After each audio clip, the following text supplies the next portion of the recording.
लोकसभा चुनाव से ठीक पहले सुप्रीम कोर्ट ने एक ऐसा फैसला सुनाया है जिससे बीजेपी समेत तमाम राजनीतिक दलों को करारा झटका लगा है।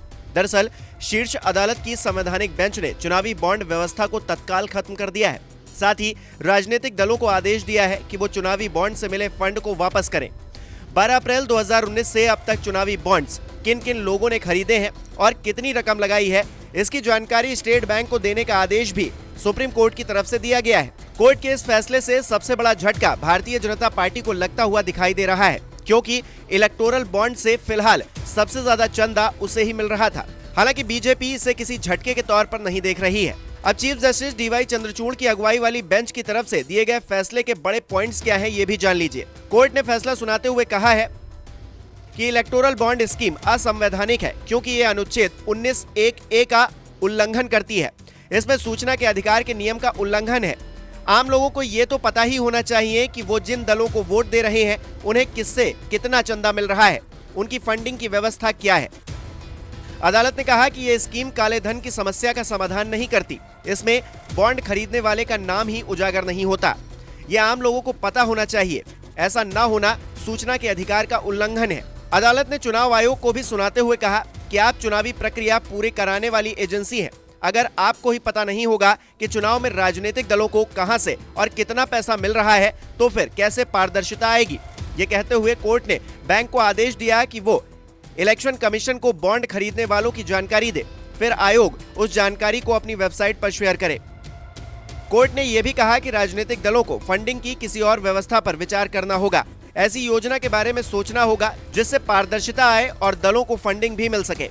कोर्ट द्वारा चुनावी बॉन्ड को पूरी तरह असंवैधानिक करार दिए जाने के साथ ही कंपनीज एक्ट और जनप्रतिनिधित्व कानून में किए गए संशोधन भी अब रद्द हो गए हैं। अदालत ने कहा है कि स्टेट बैंक ऑफ इंडिया चुनावी बॉन्ड के माध्यम से अब तक किए गए योगदान के सभी विवरण 31 मार्च तक चुनाव आयोग को दे और 13 अप्रैल तक अपनी वेबसाइट पर जानकारी साझा करे। आपको बता दें कि कंपनीज एक्ट और जनप्रतिनिधित्व एक्ट में संशोधन करते हुए चुनावी बॉन्ड की व्यवस्था लाई गई थी। इसके तहत किसी भी दूसरे दल या फिर आम लोगों को चुनावी बॉन्ड की खरीद की जानकारी नहीं मिल सकती। अदालत में सुनवाई के दौरान जब ये सवाल उठा तो सरकार ने कहा कि ये जानकारी बैंक आयकर विभाग के पास तो रहेगी ही। इस पर याचिकाकर्ताओं ने कहा कि भले ही दूसरे दलों को जानकारी ना मिले, लेकिन जनता को तो पता ही चलना चाहिए। ये तो आरटीआई से भी बाहर है, जो कि गलत है। कुल मिलाकर कोर्ट ने सुनवाई के दौरान साफ तौर से कहा कि अगर ये इलेक्टोरल बॉन्ड बेनामी खरीद के तहत लिए जाते हैं तो ये सूचना के अधिकार के नियम का उल्लंघन है। हम इस संवैधानिक अधिकार के उल्लंघन पर आंख बंद नहीं कर सकते। जनता को ये जानने का पूरा हक है कि आखिर राजनीतिक दलों के पास पैसे आ कहां से रहे हैं और कहां जा रहे हैं। सरकार को चुनावी प्रक्रिया में काले धन पर रोक के लिए कुछ और तरीका ढूंढना चाहिए। गौरतलब है कि भारत सरकार ने इलेक्टोरल बॉन्ड योजना की घोषणा 2017 में की थी। इस योजना को सरकार ने 29 जनवरी 2018 को कानूनन लागू कर दिया। आसान भाषा में कहा जाए तो इलेक्टोरल बॉन्ड राजनीतिक दलों को चंदा देने का एक वित्तीय जरिया है। ये एक वचन पत्र की तरह है जिसे भारत का कोई भी नागरिक या कंपनी भारतीय स्टेट बैंक की चुनिंदा शाखाओं से खरीद सकता है और अपनी पसंद के किसी भी राजनीतिक दल को गुमनाम तरीके से दान कर सकता है। लेकिन अब सुप्रीम कोर्ट ने इस पर तत्काल रोक लगा दी है।